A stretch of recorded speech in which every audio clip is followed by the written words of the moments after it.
I continue reading the introduction from The Art of Being and Becoming by Hazrat Inayat Khan. The art of personality is in that profound, deep feeling which directs every thought, speech, and action of man. When Jesus Christ said to the fishermen, "Come hither and I will make you the fishers of men," he spoke to those who were absorbed in catching fish at the seashore. In other words, come here, I will teach you the art of personality. It is therefore not a new subject that I bring before you. It is a subject that Christ taught. It is the art of personality that the prophets proved in their own lives to be of the greatest importance. What is the impression Buddha left upon millions of people in the East who kept his image in temples and see the expression of God in him? Is it the theories and dogmas and teachings he gave? No. It is his personality which has made such a deep impression upon people that for centuries they have held it sacred.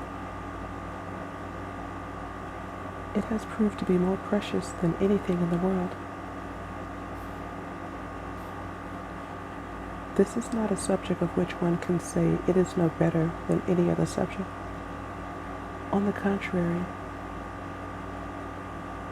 it is a subject of the greatest importance. There are millions of people whose eyes are full of tears on hearing the name of the prophet. Why is it? Is it the teaching the prophet gave? What teaches them is the personality of the prophet. His personality has made a deep impression that can never be erased, that remains there still. The art of personality, therefore, is a magic. The fishermen among whom Jesus Christ had to walk were incapable of knowing the greatness of the Master and not ready to understand the message he had brought. And yet, they used to stand spellbound in the presence of the Master. They were deeply impressed by the personality of the teacher. What was it? It was not a new teaching they received, it was the example before their eyes. And now, one might ask, how does one learn the art of personality? In the same way as one learns the art of painting or drawing. In the first place, one learns how to draw a straight line, a horizontal line, a circle, a curve.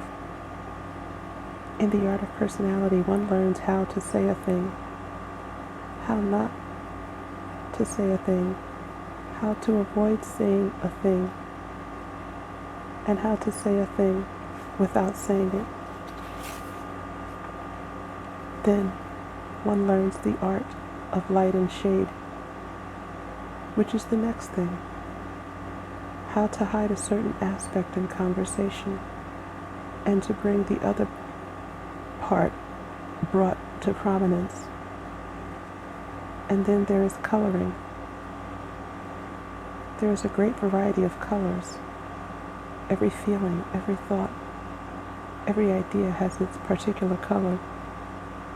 And when a person knows how many of these colors there are, when he composes with them all he says and does in life, then it becomes an art of personality. It is nothing if a person has collected diamonds, or if he has pearls or rubies.